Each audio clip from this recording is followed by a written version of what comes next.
نہایت ہی واجب الاحترام میرے بزرگوں، دوستوں اور بھائیوں، 18 ذوالحجہ کو داماد پیغمبر ہم ذوالفقار حیدر امام مظلوم حضرت سیدنا عثمان غنی ذی النورین رضی اللہ تعالیٰ عنہ آپ کا یوم شہادت ہے۔ اسی مناسبت سے کچھ گزارشات آپ حضرات کی خدمت میں پیش کرنی ہے۔ دعا ہے کہ اللہ کریم مجھے صحیح بیان کرنے کی توفیق عطا فرمائے۔ حضرات عزیز کا میں نے آپ حضرات کے سامنے قرآن مجید فرقان حمید کی جو آیت کریمہ تلاوت کرنے کا شرف حاصل کیا ہے، اس میں اللہ رب العزت نے ارشاد فرمایا کہ محمد رسول اللہ، محمد صلی اللہ علیہ وآلہ وسلم اللہ کے رسول، والذین معہ، اور وہ لوگ جو آپ کے ساتھی ہیں، معیت والے ہیں، جو آپ کے دوست ہیں، جو آپ کے صحابی ہیں، وہ بھی۔ پھر ارشاد فرمایا والذین معہ اشداء علی الکفار، ان کی شان یہ ہے کہ وہ کافروں کے اوپر بڑے سخت ہیں۔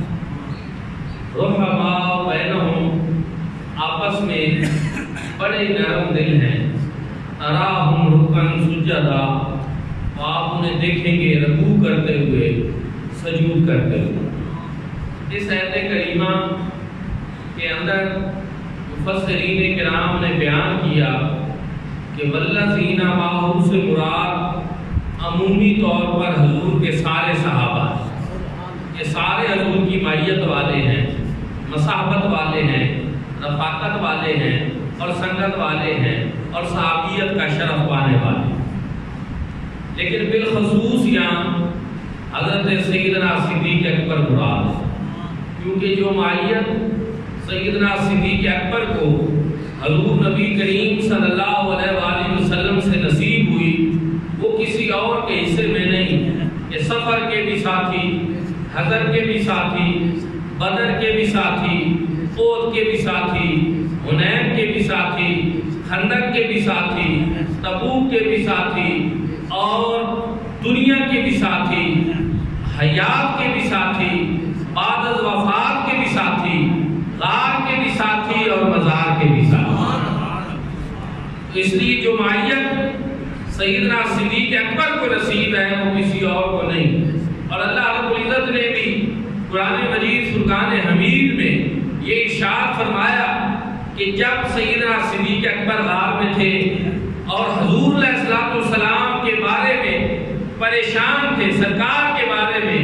کہ کہیں کافر کوئی حضور کو تکلیف نہ پہنچا دیں، تو حضور نے جو اس وقت کہا، رب نے قرآن بھی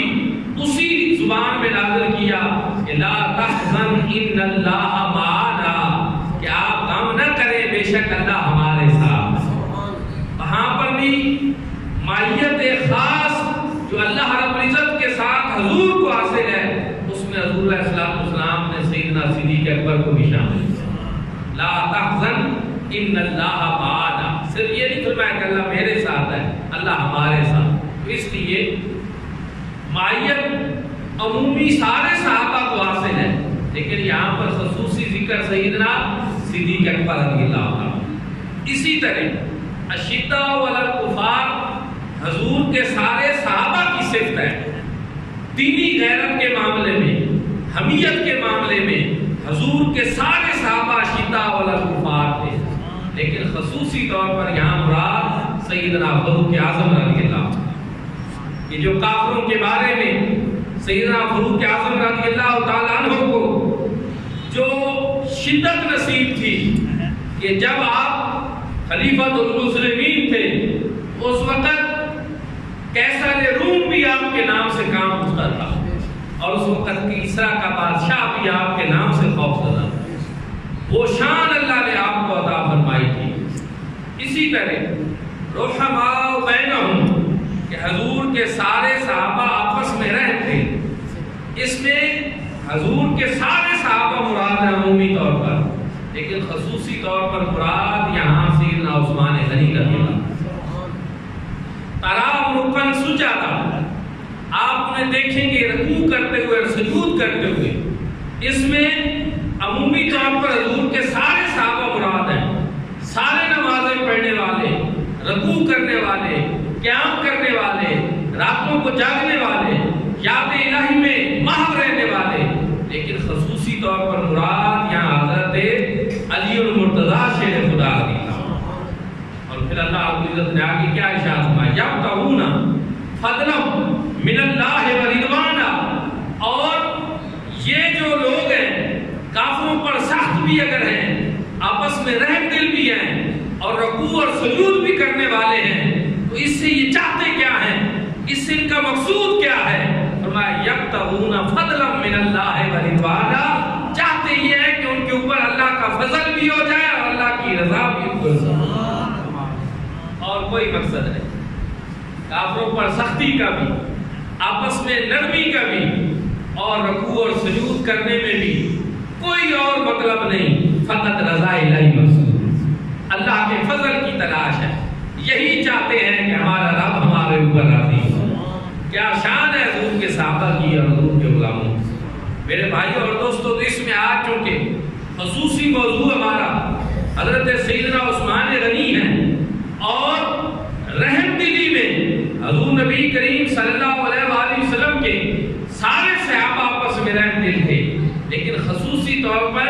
حضور علیہ السلام کی رحم دلی کا یہ فیض حضرت سیدنا عثمان غنی کو نصیب ہوا۔ اور حضور علیہ السلام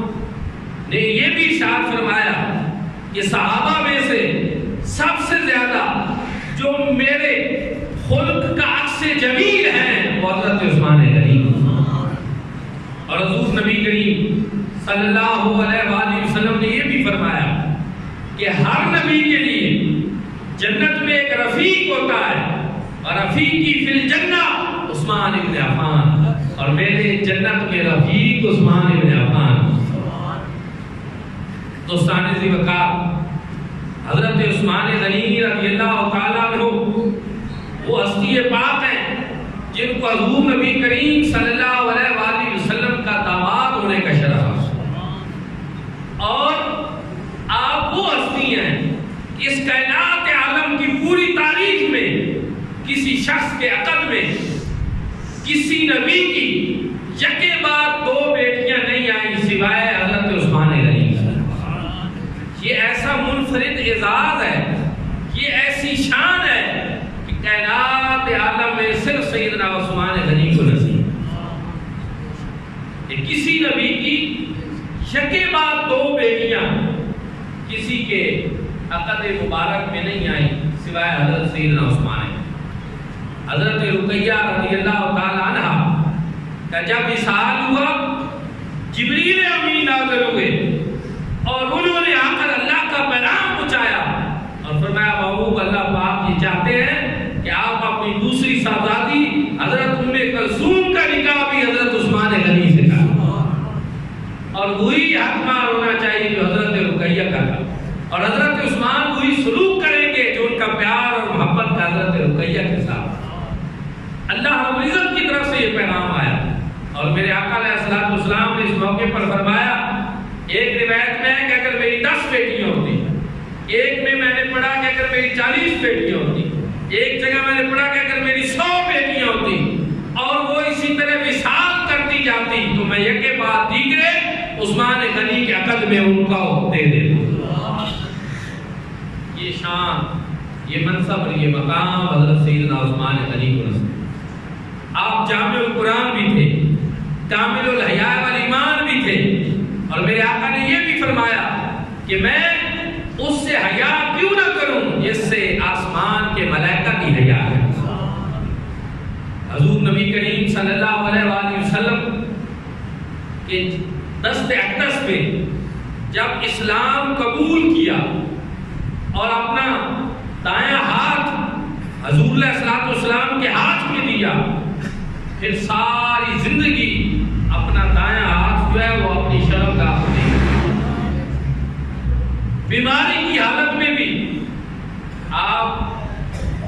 اپنے اوپر کپڑا لے کر جو ہے وہ غسل فرمایا. ایسی کامل الحیا والایمان ہستی، حیا کے پیکر تھے، صحابت کے پیکر تھے، مصطفیٰ کریم صلی اللہ علیہ وآلہ وسلم سے عشق اور محبت اور وارفتگی تھی آپ کو. صلح حدیبیہ کے موقع پر اس کی اگرچہ تفصیلات زیادہ ہیں، لیکن میں وقت کا جامع تنگ ہونے کی وجہ سے اختصار کو ملحوظ خاطر رکھتے ہوئے کچھ اس میں سے ضروری باتیں آپ کو بتانا چاہتا ہوں. حضور علیہ السلام نے حضرت عثمان غنی رضی اللہ تعالیٰ عنہ کو بھیجا اپنا سفیر بنا کر کہ جائیں مکہ والے ان سے بات چیت کریں اور ان کو بتائیں کہ ہم عمرہ کی نیت سے آئے ہیں. حضرت عثمان غنی رضی اللہ تعالیٰ عنہ مکہ میں گئے. 1400 سے 1500 صحابہ کرام حدیبیہ کے مقام پہ ٹھہرے ہوئے اور آپس میں ایک دوسرے سے وہ بات کر رہے ہیں صحابہ کرام کہ عثمان غنی تو کتنے خوش نصیب ہیں جو مکہ گئے تو وہاں بیت اللہ کی زیارت کر رہے ہوں گے، وہاں طواف کر رہے ہوں گے، صفا و مروہ کی سعی کر رہے ہوں گے. حضور علیہ السلام نے سنا، فرمایا میرا عثمان ایسا ہرگز نہیں کر سکتا. وہ ہمارے بغیر طواف نہیں کرے گا، وہ ہمارے بغیر عمرہ نہیں کرے گا. اور اہل تشیع کی کتاب فروع کافی میں بھی یہی لکھا ہے کہ حضرت عثمان غنی جب واپس آئے حضور نبی کریم صلی اللہ علیہ وآلہ وسلم کی بارگاہ میں تو انہوں نے بتایا کہ مجھے کفار نے یہ پیشکش کی کہ عثمان باقیوں کو چھوڑو، تم تو آ گئے ہو، ہمارے تمہارے ساتھ تعلقات بھی اچھے ہیں، بیت اللہ شریف کا طواف بھی کر لو، صفا و مروہ کی سعی بھی کر لو اور عمرہ بھی کر لو. حضرت عثمان غنی رضی اللہ تعالیٰ عنہ نے جواب دیا کہ میں کبھی بھی حضور علیہ السلام سے پیش قدمی نہیں کر سکتا. اگر میرے آقا طواف نہیں کر رہے، حضور عمرہ نہیں کر رہے، تو میں اپنے آقا کے بغیر بیت اللہ کا طواف نہیں کروں گا. تو ثانی وقار صحابہ کرام رضوان اللہ تعالیٰ علیہ کے عشق کے رسول کا اندازہ آپ لگائیں، محبت رسول کا اندازہ آپ لگائیں، تعظیم رسول کا اندازہ آپ لگائیں. کرنا بیت اللہ کا طواف تھا، بیت اللہ کی زیارت کرنا تھی. لیکن اگر میرے آقا علیہ السلام موجود نہیں ہے، حضور قیادت نہیں فرما رہے، تو حضور کے بغیر تو ہمیں وہ طواف بھی نہیں کرنا اور عمرہ بھی نہیں کرنا اور کیا بھی نہیں. اور واپس آ کر یہ بتایا کہ میرے آقا یہ کیسے ہو سکتا تھا کہ آپ حدیبیہ کے مقام پہ ٹھہرے ہوئے ہوں اور عمرہ اور طواف نہ کر رہے ہوں اور میں وہاں پر آپ کے بغیر عمرہ اور طواف کر رہا ہوں، یہ کیسے ہو سکتا تھا. اسی لیے اعلیٰ حضرت نے کہا ثابت ہوا کہ جملہ فریض فرو ہے، اصل و رسول بندگی استاد ورگی. نعرہ تکبیر، اللہ اکبر، نعرہ رسالت، یا رسول، نعرہ حیدری، نعرہ غوثیہ. صحابہ کرام رضوان اللہ تعالیٰ علیہ مجمعین کی زندگیوں کا نچوڑ یہ تھا کہ عبادات کی اہمیت بے شک اپنی جگہ، لیکن عبادات سے بھی بڑھ کر مصطفیٰ کریم صلی اللہ علیہ وسلم کی ذات کیے. حضرت عثمان غنی نے بھی یہی. اور دوستان نے کہا پھر جب آپ مکہ میں تھے تو کسی نے افواہ اڑائی کہ آپ کو شہید کر دیا گیا ہے. بعض لوگ کہتے ہیں کہ ایسا ہوا اور بعض کہتے ہیں کہ بغیر افواہ کے بھی حضور علیہ السلام نے بیعت لینا چاہیے. حضرت جبریل امین حضور کے پاس آئے اور فرمایا صحابہ سے بیعت لیں. حضور علیہ السلام نے حضرت عمر کو فرمایا اعلان کریں. حضرت عمر رضی اللہ تعالیٰ عنہ نے اعلان کیا کہ حضور علیہ السلام کے پاس جبریل امین آئے ہیں اور آپ بیعت لینا چاہتے ہیں، سب لوگ اکٹھے ہو جاؤ. 1400 سے 1500 کے قریب صحابہ کرام نے حضور علیہ السلام کے دست اقدس پہ بیعت کی، جس میں یہ تھا کہ ہم کسی صورت میں بھی پیچھے نہیں ہٹیں گے، مرنا پڑا یا مارنا پڑا ہم ہر حال میں حضور کا ساتھ دیں گے. صحابہ کرام نے ایک درخت کے نیچے حضور علیہ السلام کی بیعت کی اور جب 1400 سے 1500 صحابہ کرام اپنا ہاتھ حضور علیہ السلام کے بائیں ہاتھ کے اوپر رکھ چکے تو حضور علیہ السلام نے اپنا دائنا ہاتھ بلند کیا اور فرمایا کہ ہاتھ ہی اس عثمان کہ میرا یہ ہاتھ جو ہے یہ عثمان کی طرف سے ہے، اور فرمایا حاجت کا وفی حاجت رسول کا، اے اللہ یہ میرا دایاں ہاتھ اس عثمان کی طرف سے ہے جو تیرے اور تیرے رسول کے ذمہ لگائے ہوئے کام کی وجہ سے مکہ میں جا چکا۔ بات کو غور سے سننا، حضور نے بھیجا تھا کہ جائیں، حضور نے سفیر بنا کر بھیجا تھا، لیکن حضور علیہ السلام فرما یہ رہے ہیں حاجت کا وفی حاجت رسول کا، اے اللہ جو تیرے اور تیرے رسول کے ذمہ لگائے ہوئے کام پہ گیا ہے۔ گویا جس کو حضور کام پہ بھیجے، حضور علیہ السلام کا بھیجنا ایسا ہی ہے جیسے اللہ کا بھیجنا ہے۔ حضور علیہ السلام کی اطاعت میں جو کوئی کام کرے یہ ایسے ہی ہے جیسے اس نے اللہ کی اطاعت کی، اور اس میں قرآن کی نص موجود ہے وَمَن يُطِعِ الرَّسُولَ فَقَدْ أَطَاعَ اللَّهَ، جس نے میرے رسول کی اطاعت کی اس نے اللہ کی اطاعت۔ بھیجا حضور نے تھا، لیکن حضور نے کیا یہ نہیں کہا کہ صرف میں نے بھیجا ہے، فرمایا اللہ جو تیرے اور تیرے رسول کے کام ذمہ لگائے ہوئے پہ گیا ہے مکہ میں۔ اور پھر اس سے یہ بھی پتہ چلا رسول اللہ صلی اللہ علیہ وسلم کو معلوم تھا کہ حضرت عثمان شہید نہیں کیے گئے، وہ زندہ ہیں، بیعت فوت شدہ کی طرف سے نہیں کی جاتی، بیعت زندہ کی طرف سے کی جاتی ہے۔ رسول اللہ صلی اللہ علیہ وسلم نے دائنا ہاتھ رکھا اور فرمایا میرا یہ ہاتھ یہ عثمان کی طرف سے ہے۔ رب تعالیٰ نے قرآن نازل فرمایا انما یبایعون اللہ یدون فوق ایدیہم، اے بابو جنہوں نے آپ کے دست اقدس میں بیعت کی انہوں نے آپ کے ہاتھ میں بیعت نہیں کی، انہوں نے اللہ کے ہاتھ میں بیعت کی، اور ان سب کے اوپر جو اوپر والا ہاتھ حضور نے رکھا فرمایا یہ ہاتھ حضور کا نہیں، یاد اللہ فوق ایدیہم، یہ اللہ کا ہاتھ۔ اور وہ ہاتھ جس کو حضور نے عثمان کا ہاتھ کہا، رب نے اس ہاتھ کو اپنا ہاتھ کہا، فرمایا ید اللہ فوق ایدیہم، ان سب کے اوپر اللہ کا ہاتھ ہے۔ رب تعالیٰ جسم و جسمانیات سے پاک ہے، لیکن رب تعالیٰ جب اپنا دست قدرت کسی کو کہنا چاہتے ہیں تو مصطفیٰ کریم کے دست قدرت کی طرف اشارہ کروا، گویا یہ ایسے ہی ہے جیسے اللہ کا ہاتھ ہے، یاد اللہ فوق ایدیہم۔ میرے بھائیوں اور دوستو، اسی لیے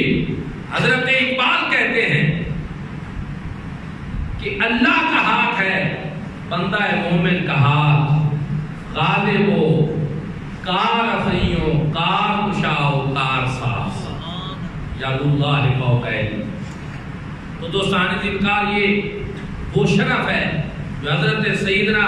عثمان غنی کو نصیب ہوا۔ صحابہ کہا کرتے تھے کہ اس موقع پر اس سے بڑی فضیلت کسی بھی صحابی کو نصیب نہیں ہوئی جو حضرت سیدنا عثمان غنی کو نصیب ہوا، کہ جب حضور نے اپنے ہاتھ کو عثمان غنی کا ہاتھ کرا، حضور نے اپنے دست مبارک رکھ کر عثمان غنی کی طرف سے بیعت کی، یہ خاص شرف ہے جو حضرت سیدنا عثمان غنی کو نصیب۔ حضور علیہ السلام ایسی فیض رساں ہستی تھی کہ حضور علیہ السلام کی بارگاہ میں جو بھی آیا حضور علیہ السلام نے اس کو کسی خاص شرف سے نصیب کیا، وہ خاص مقام اس کو نصیب فرمایا۔ اسی لیے صحابہ کرام کے یہ منفرد اعزازات ہیں، جو کسی کو ایک شان ملی تو کسی کو میرے آقا نے دوسری شان عطا، کسی کو ایسا مقام عطا فرمایا جو کسی اور کو نہیں عطا فرمایا۔ تو یہ حدیبیہ کے مقام پہ، بیعت رضوان کے موقع پہ یہ ایسی خصوصیت ہے حضرت عثمان غنی کی جو کسی اور صحابی کے حصے نہیں۔ دوستان ذکر پھر حضور نبی کریم صلی اللہ علیہ وآلہ وسلم نے 2 مرتبہ اعلان فرمایا کون ہے جو جنت خریدنا چاہتا ہے، ایک بیر روما کی خریدنے کے موقع پر اور دوسری جیش اسرا کے موقع پر۔ ان دونوں موقعوں پر کھڑے ہو کر جس نے 2 مرتبہ جنت خریدی وہ کوئی اور نہیں، وہ سیدنا عثمان غنی رضی اللہ عنہ۔ بیر روما کو بھی خرید کر جنت کو خرید لیا، جیش اسرا کے موقع پر بھی کھڑے ہوئے حضور نے پہلے اعلان فرمایا کہ کتنا دو گے، سب سے پہلے کسی کو بولنے نہیں دیا، حضرت سیدنا عثمان غنی کھڑے ہوئے، فرمایا 100 اونٹ اللہ کے راستے۔ پھر دوسری مرتبہ حضور نے اعلان فرمایا تو سب سے پہلے آپ کھڑے ہوئے 100 اونٹ، پھر کھڑے ہوئے 100 اونٹ، اور جب دینے کی باری آئی تو 950 گھوڑے اور 300 اونٹ اور پہلے 1000 دینار کی بات کی تھی، اعلان یہ کیا تھا، دینے کے وقت 10,000 اشرفیاں اللہ کے حضور کے حوالے میں۔ غزوہ تبوک جب ہوا سن 9 ہجری میں، یہ وہ غزوہ ہے جو سب سے آخری غزوہ تھا حضور صلی اللہ علیہ وسلم کا۔ 40 سے 70 ہزار صحابہ کے درمیان جو ہے وہ صحابہ کرام اس میں شریک ہوئے۔ 600 میل کی دوری پہ